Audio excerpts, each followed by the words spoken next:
George Takei, you're in Britain for the opening of a new play, which we will talk about shortly. But oddly, for a project that involves my guest's life and times, it couldn't be more convenient, could it? Really, that Allegiance, the play which should be open by the time people are listening to this podcast, Well, begins in many ways at the beginning of your memories, at the beginning of your life. indeed.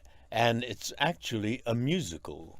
And when I describe what part of American history this covers, people are absolutely puzzled that we would be singing and dancing about this event.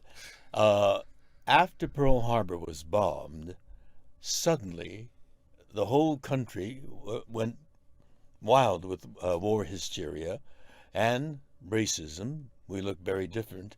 In fact, we look exactly like the people that bombed Pearl Harbor. And that hysteria swept up the politicians. We had an attorney general in California, some people might recognize his name, Earl Warren. He eventually became the Chief Justice of the Supreme Court of the United States. But then he was the top lawyer of the state of California. He made an amazing statement.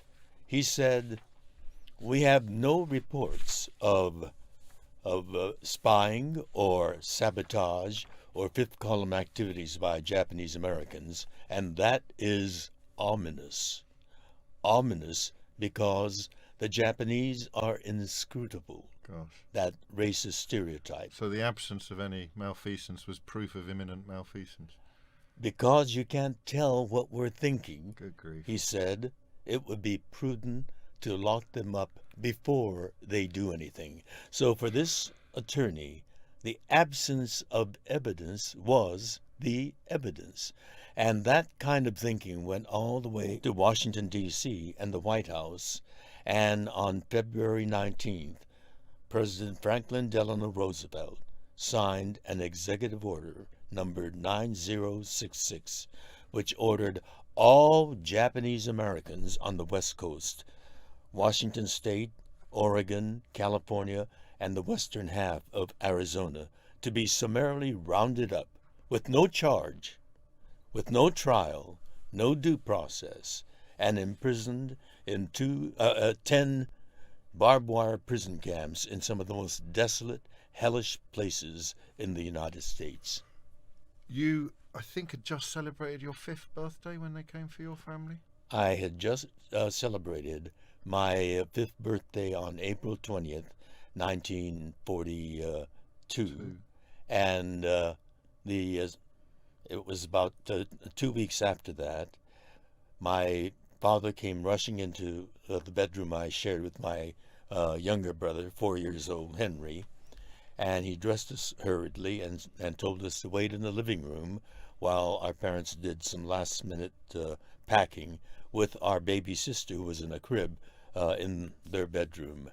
And with nothing to do, Henry and I stood by the front window, just gazing out at the neighborhood. And suddenly, we saw two soldiers marching up our driveway. They carried rifles, and with shiny bayonets on the end of those rifles.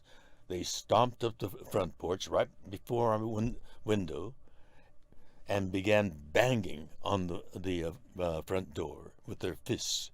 My father came rushing out of the bedroom and answered the door, and literally at gunpoint, we were ordered out of our home. We were my brother and I were terrified just seeing these soldiers stomp up our porch, and then when they pointed the rifle at my father, I mean, we were terrified. Of course. And my father gave both Henry and me little packages to carry. He hefted 2 heavy suitcases, and they marched us out, and we stood on the driveway waiting for our mother to come out. When she came out, she had our baby sister in one arm, a huge duffel bag in the other, and tears were streaming down her cheeks. I will never, ever be able to forget that morning.